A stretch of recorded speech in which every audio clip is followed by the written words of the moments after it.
어느새 광주에 빼놓을 수 없는 볼거리가 됐죠. 올해 대인예술야시장이 지난달부터 다시 시작됐습니다. 새롭게 진행되는 야시장에 관심이 집중되고 있는데요.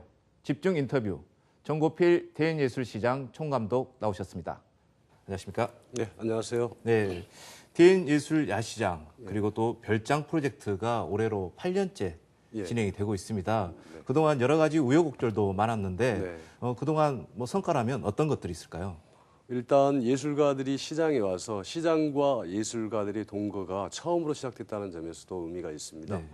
그리고 그를 토대로 해서 시장에서 예술가들의 발랄한 활동들이 결국은 야시장이라고 하는 것을 낳게 된 것들도 의미가 있고, 그로서 시장 활성화의 한 축으로서 문화 쪽에서 역할을 담당할 수 있다라고 하는 것도 좀 입증이 됐고, 이로 말미암아 이 박근혜 대통령은 이 창조경제의 핵심 거점이 바로 대인시장이다라고 그렇게 인정도 하고, 작년에는 지역 문화 브랜드 대상도 받았습니다. 네, 야시장이 올해 2월부터 다시 시작이 됐습니다.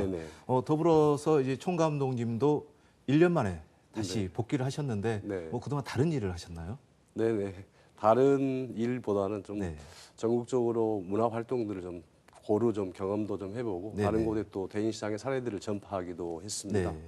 1년 만에 다시 복귀를 하셨는데 올해 혹시 특별한 거 준비하셨나요? 네네. 올해 굉장히 중요한 해라고 생각됩니다. 앞으로 대인시장을 정부가 계속 지원하는 게 아니기 때문에 지금 자생성에 대해서 논의하지 않으면은 앞으로 사업 지원이 끊기게 되면 대인시장은 그냥 예전에 있었더라 그 정도로 끝나니까 지금 맷집을 강화시키는 것을 가장 주 무기로 생각하고 들어왔습니다. 네, 그동안 격주로 진행이 됐던 이 야시장이 올해부터는 매주 토요일 진행이 됩니다. 상인들의 반응 어떤지 먼저 한번 들어보겠습니다. 둘째 주하고 넷째 주하고 하면 진짜 좋아. 근데 그렇게 하락한 게 하재. 처음에 할 때는 좋았는지 더 떨어져. 사람이 덜 온 것 같아. 왜 그럴까요? 토요일마다 함께 더 덜 온 것 같아. 하루만 하면 이제 우리가 이틀을 하지 않아요. 그러면 이제 오늘 해갖고 또 내일 해갖고 떨어본 뒤 하루만 함께 더 힘들어. 한 상인분의 이야기를 들어봤는데 매주 야시장이 열리는 부분에 대해서는 좀 우려하시는 그런 부분도 있습니다. 매주 토요일마다 야시장이 열리게 되면 홍보 면에서는 효과적일 수도 있지만 운영하는 입장에서는 좀 부담스러운 부분도 있을 것 같습니다. 어떻습니까? 네, 이제 여러 가지 측면을 봐야 되는데 상인분들 같은 경우는 연세들이 좀 많이 드셨어요. 그러다 보니까 굉장히 피로하시다라고 하는 분들이 많습니다. 그리고 하루만 열리니까 물건을 사가지고 이틀 정도는 판매를 해야 뭐냐면 재고가 남지 않는데 하루만 하기 때문에 그에 대한 애로사항들도 많이 있다라고 생각됩니다. 그리고 시민이 참여하는 셀러 부분도 마찬가지입니다. 셀러들은 손수 자기가 만든 수공예품을 가지고 나옵니다. 근데 이 물건의 그 조달이 딸릴 수가 있습니다. 혹은 또 이로 인해서 뭐냐면 다른 일과 병행해서 하는데 이 일에만 집중할 수 없기 때문에 물건의 질이 하락될 수도 있다. 제품의 질 자체가 하락될 수도 있고, 그리고 매주마다 와야 하기 때문에 이제 피로감들이 극심하게 쌓일 것이고, 아울러서 저 자신뿐만 아니라 저희 별장팀들도 아무리 무쇠라고 해도 감당하지 못할지도 모른다는 그런 우려감이 있습니다. 그리고 무엇보다도 예술시장과 야시장, 이제 대인시장의 상징이 되어가고 있는데요. 예술가들과 야시장과의 이런 연계가 그래도 아직까지는 좀 부족하지 않냐, 이런 부분도 있습니다. 이 부분에 대해서는 좀 어떻게 생각하십니까? 그러니까 이종 집단이 함께 있다고 하는 것 자체가 아주 이제 괴이할 정도 아닙니까, 사실은. 예술가 분들이 가지고 있는 그런 창작 활동의 의지라든지 또 새로운 것에 대한 호기심이라든지 이런 부분이 대인시장으로 예술가들을 향하게 했는데, 결국 오래 있다 보면 그 안에서 뭐냐면 자기 딜레마에 빠지게 되고 매너리즘에 빠질 수도 있습니다. 이로 인해서 뭐냐면 대인시장은 자꾸 새로운 예술들이 좀 도입돼야 되지 않는가, 새로운 예술가들도 이입돼야 되지 않는가라고 생각하고 있고, 그런 면에서 뭐냐면 그동안 시각예술 중심이었다면 시각예술을 좀 더 바꿔서 문학이라든지 또 연극이라든지 음악이라든지 공예라든지 또 복합 장르의 뭐 다원 예술이라든지 퍼포먼스라든지 이런 것들이 골고루 매달 스며들 수 있도록 그렇게 노력할 예정입니다. 네.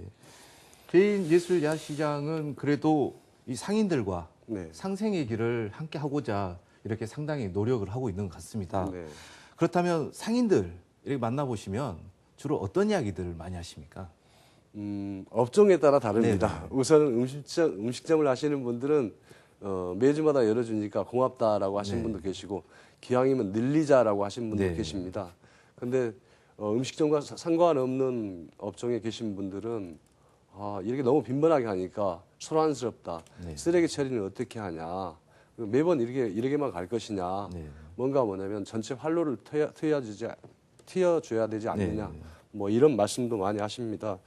그렇지만 이제 생각보다 처음에 야시장 할 때는 2011년에 시작했을 때는 10개 점포가 참여했는데 지금은 70여 개 점포가 야시장에 참여하면서 저한테 말씀은 안 하시지만 이렇게 자꾸 옆구리를 찔러보면 네.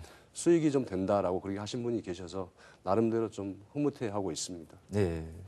그렇다면 상인들의 이야기도 한번 들어보겠습니다. 조금이라도 야시장 하니까 좀 도움은 되지. 공사가 이렇게 전반적으로 잘 안 되잖아. 옛날에는 몇 년 전만 해도 이렇게 한 건데 요새는 물가값 너무 비싸게 선축해서 딱 제사 때만 사지 누가 얼마나. 근데 우리는 야시장 하면은 조금 고생은 싫어도 이게 또 단합도 되고 이게 아무래도 이렇게 친한 것 같아도 같이 이렇게 어울려서 장사하고 그러면은 한 가족 같고 친하잖아.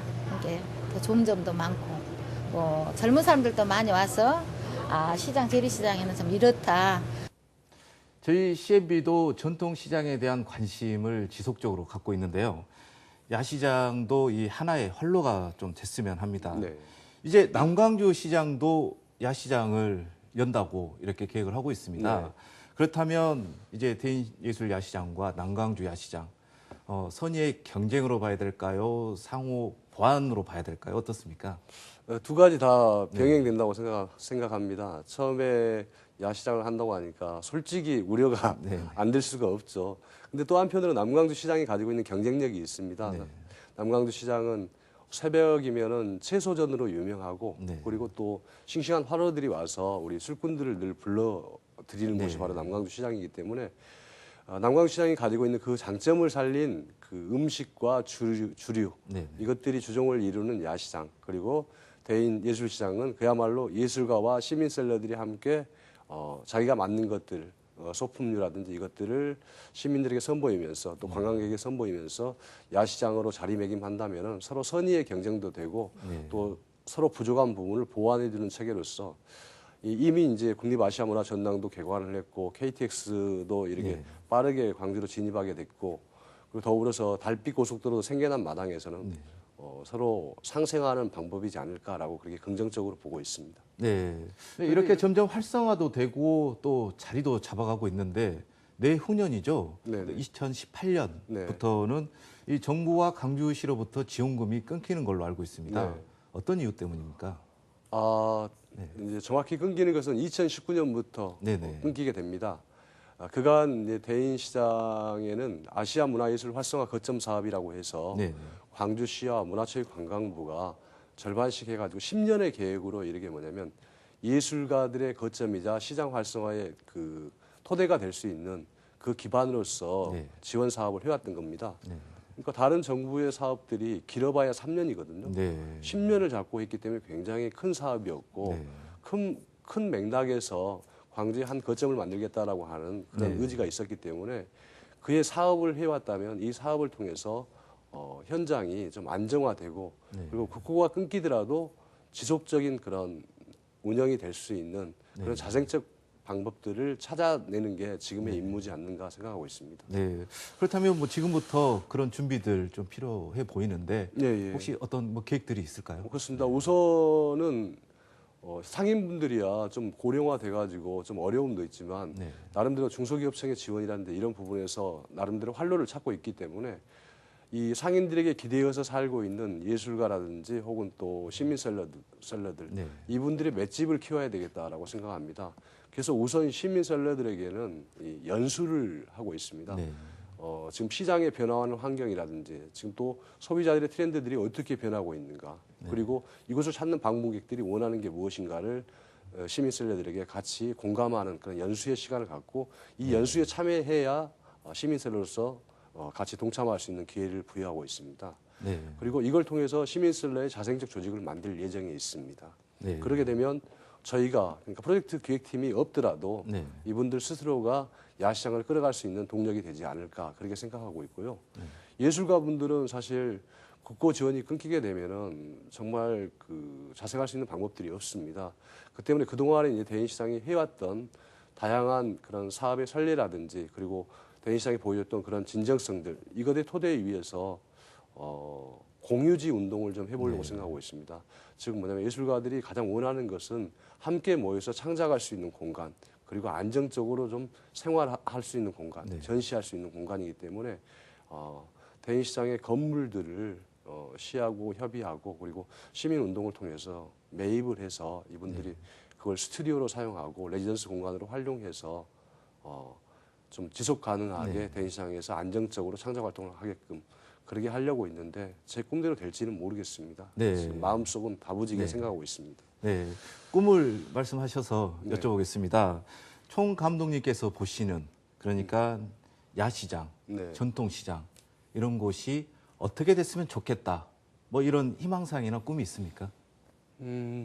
정말 어려운 네. 일이지만 우선 이제 고령화된 시장 상인분들이 계시기 때문에 그로부터는 이제 전통시장의 맥락이 끊겨버립니다. 전통들이 끊기기 때문에 이걸 대체할 수 있는 청년 인력 또 새로운 동력들이 시장 안으로 들어왔으면 좋겠다라고 생각합니다. 과거에 이제 그 시장이 가지고 있는 기능들 자체가 물류 중심이었다면 어느 시대에 물류 중심이 돼버렸는데 물류 중심이 아니라 소통의 기능들이 강화되고 정보 기능들이 강화되고 놀이의 기능도 강화되면서 그야말로 모든 게 혼재되면서도 서로 다양하게 어울릴 수 있는 그런 난장으로서 시장이 젊은 동력에 의해서 지속되었으면 하는 그런 꿈을 가지고 있습니다. 네. 앞으로도 우리 전통시장이 더욱더 활성화될 수 있도록 노력을 해주시길 기대하겠습니다. 네. 오늘 말씀 고맙습니다. 네, 감사합니다.